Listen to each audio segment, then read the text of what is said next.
The death toll in last Wednesday's onslaught, where over 5 communities in Plateau State were attacked, has risen to 80. Arise News correspondent Douglas Francis files in this report. It has been 4 days since Bokos communities in Plateau State were attacked by some yet-to-be-identified gunmen, which left many dead and property destroyed. These lucky survivors, while narrating their ordeal to Arise News, said the attackers invaded their communities between the hours of 3 p.m. and 7 p.m., killing some persons and destroying over 700 houses in the process. They also said over 1,000 persons were injured and displaced in neighboring communities. So after when the security came to rescue us, honestly, we discovered that about 35 corpses that were buried now. And also 18 people were injured. Some are in the hospital. Wednesday, around 3:45 p.m. That's in the evening. We were just in the town, just had gunshots, firing gunshots anyhow. We started running, our people run. Some of us escaped, and then that was what happened. They started killing everybody around. And I also lost my uncle by name, Simon Banghas. He's also a vice principal, he's a principal at GSS Manguna. So I also lost him. I just hear gunshots as I was about to peep to see what is happening. The shots are also on me before I could understand. The people are running helter-skelter. After that, I went on rest myself too. That is how people were disorganized. As part of measures to bring succor and respite to the victims, the Plateau State government, through the Secretary to the State government, Samuel, visited some of the communities with relief materials. He appealed to the federal government to come to their aid with reinforcement of security personnel. It's very clear that this is land grabbing, and this has happened over the years on the plateau. So it's not a new thing we're facing on the plateau. This is not the first time. What we are just saying is this must stop. And what we are encouraging our people, you must sleep with one eye closed. In another development, the National Security Advisor Nuhu Ribadu was in Jos, the Plateau State capital, where he held meetings with security chiefs and addressed the press. You will have to understand, this is like you rightly put it. It has been ongoing for decades. For over 20 years we've been having this. But if issue of security and generally things like this is relative. Generally, security is, we have to look at it from the point of what was happening before and what is happening now. I think we have moved a little bit forward. The sight of dead bodies is a sad reminder of the growing trend of insecurity in the part of the state and a potential threat to peace and stability of the region. Haroti community bears the telltale signs of the violent attacks that have left many homeless and displaced. The survivors, who are still in tears, recount their harrowing experiences as a grave site where over 40 persons were given mass burial, even as several other bodies are still missing. Joining us now on this show is Solomon Dalung, former Minister of Youth and Sports Development. Good morning, Comrade Dalung, and thank you for joining us on the morning show. Dr. Ruben Abati, good morning, and good morning to everybody in the house. Good morning. Well, Comrade, just let's start with your general reaction to the killings on Plateau. There was an attack in Bokos local government area, March 28. On April 2, the same assailants riding motorcycles came back and still wreaked a lot of havoc. Where were the security agencies? Why is this so perpetual, resulting in the same results, in the same outcomes, and government saying exactly the same things, and yet no end in sight to these killings?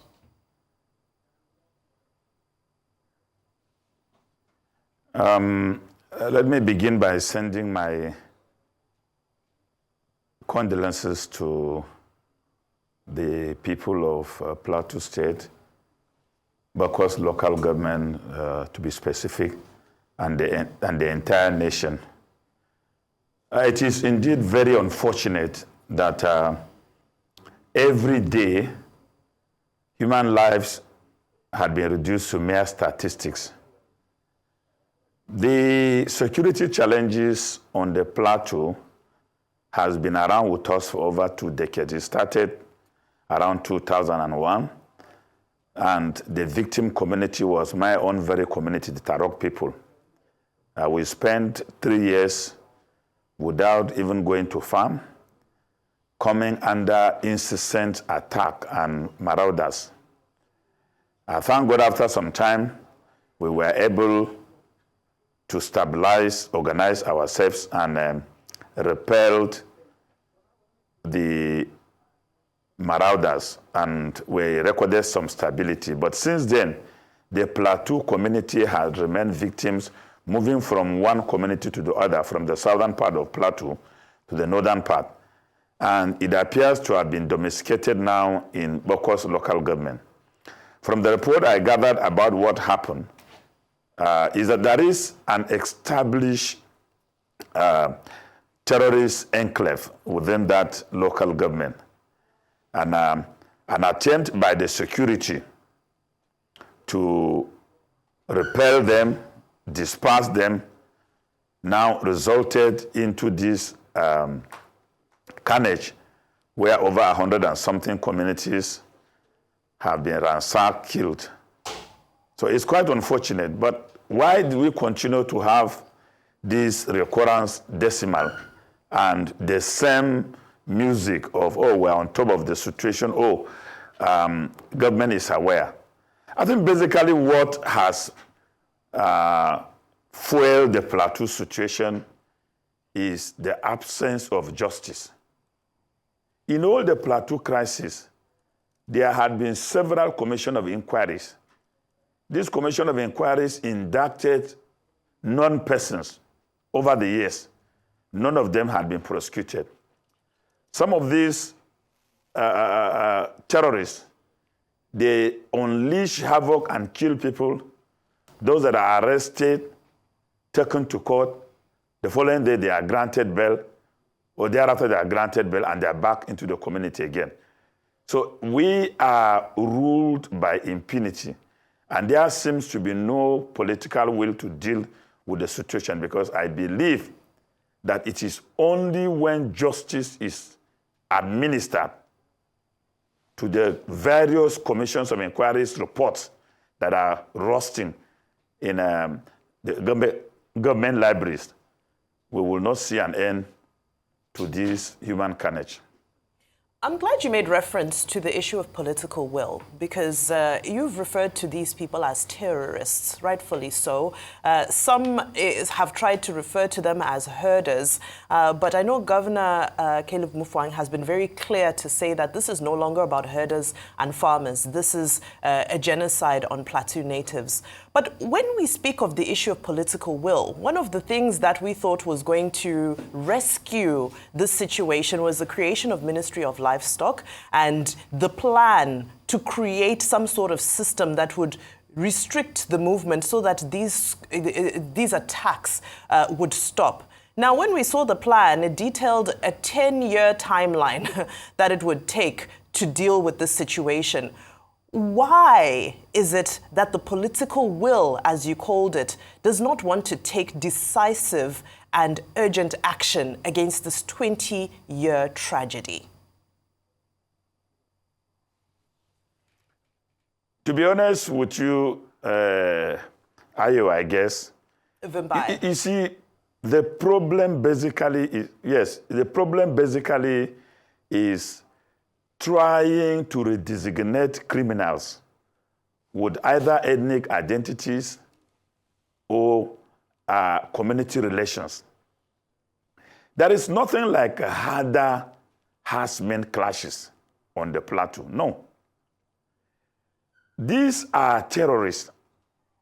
They have their enclave, just like terrorists operating in Zamfara and elsewhere in the north. They steal cattle of people. They grab land. They operate a system in the bush that is a government, and these places are known. The security sometimes said, well, we couldn't do anything because there are no access roads. And I couldn't fathom that, because, I mean, in a technologically driven economy like ours, would the issue be that of access roads? What happens to drones and cameras? Other sophisticated gadgets of intelligence gathering? So if you sum up this, you will come back to this issue of lack of a political will. Because if the political will to deal with the situation is there, these people will be given their rightful designation. They are terrorists. There was no any farm or herders animals that were either rustled by the community or they trespassed into any farmland that resulted into this series of attacks we are hearing. Where they held sway as an enclave and they operate is ancestral land belonging to the natives of that place. They've sacked them out.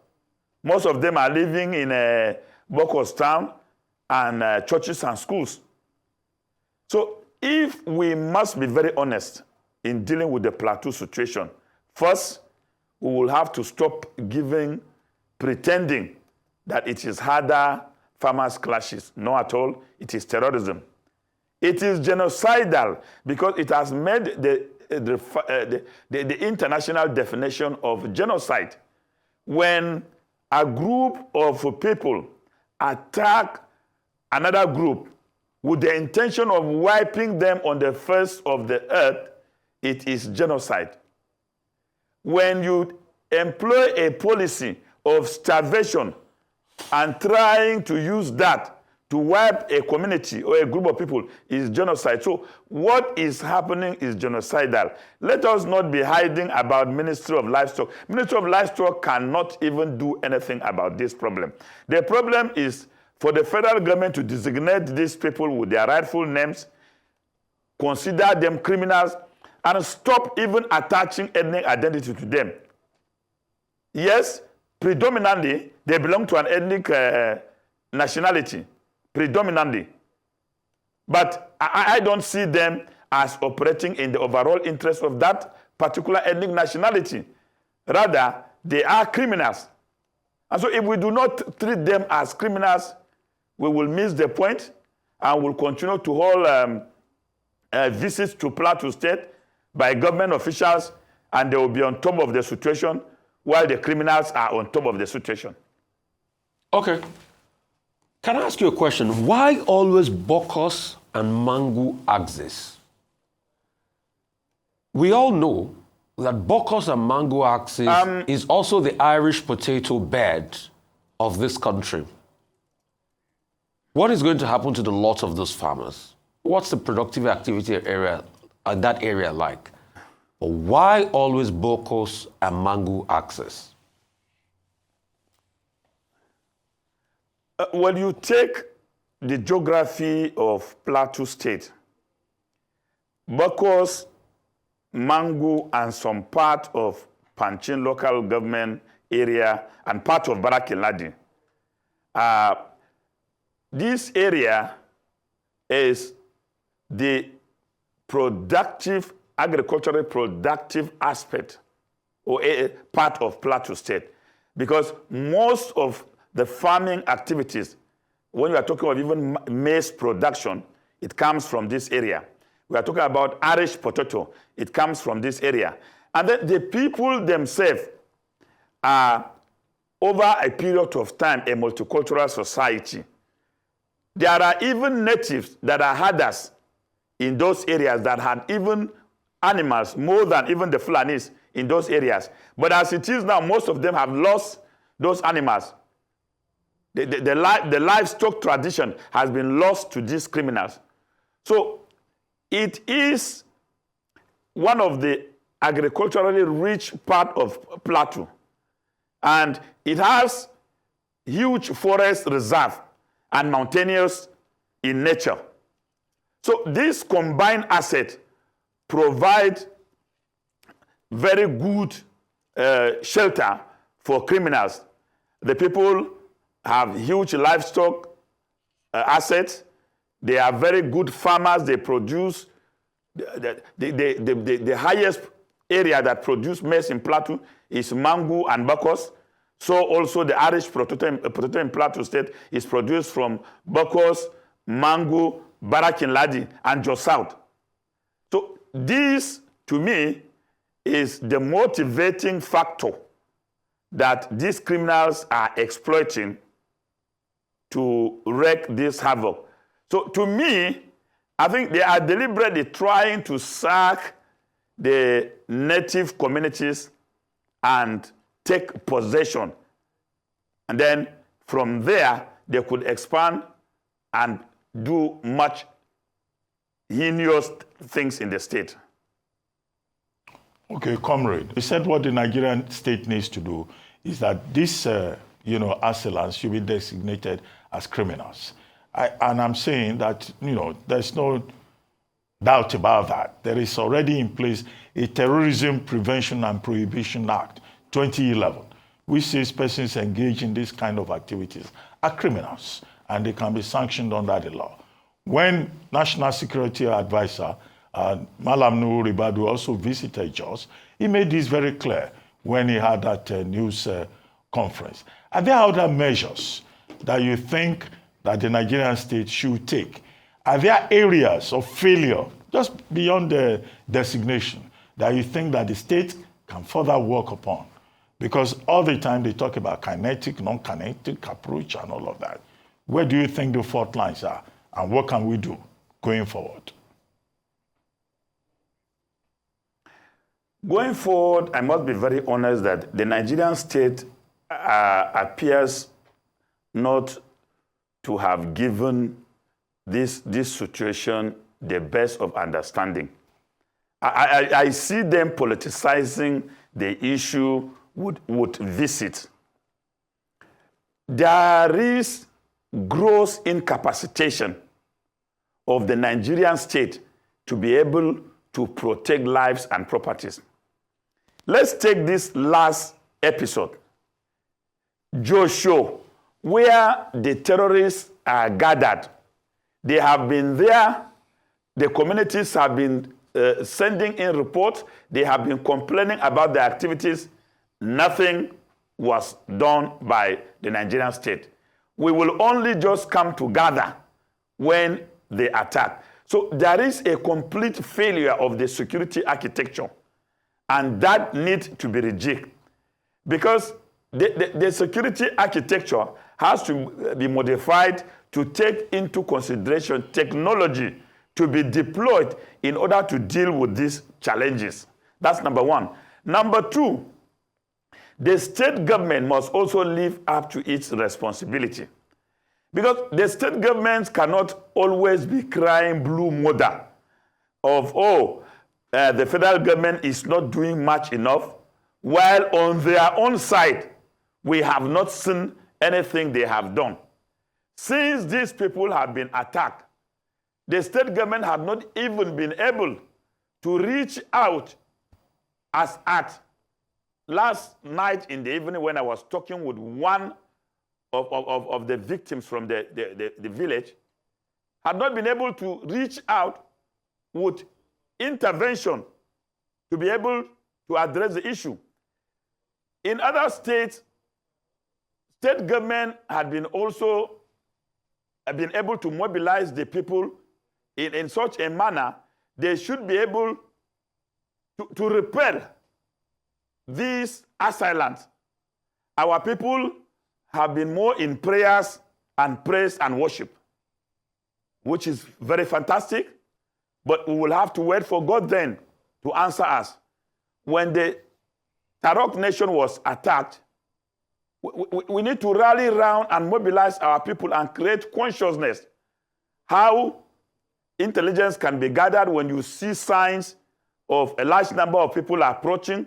Information should be sent across immediately so that the community are alert. People can be able to move away from areas where they're likely going to attack, and possibly engage them, because they are also human beings. They have blood running their veins. It is not like they don't die. They don't fear death. But all this is missing. So the subnational and the national government appears not to have a common synergy as to how to deal with the issue of insecurity in Nigeria. And I think much needs to be deployed. We have very huge concentration of retired military officers in Plateau State. The state governor needs to engage their experiences. It is very, very critical. I don't see that happening. We have so many experienced public servants that have served both at the subnational and national government. There is no engagement of these people in order to tap from their experiences as to how to deal with the situation. So if we will not be engaging the people, we will not be using the resources that we have on ground and technology, these criminals will keep wreaking havoc, and we will keep giving explanation as it has been. Well, thank you very much, Comrade Solomon Dalung, for joining us on the morning show.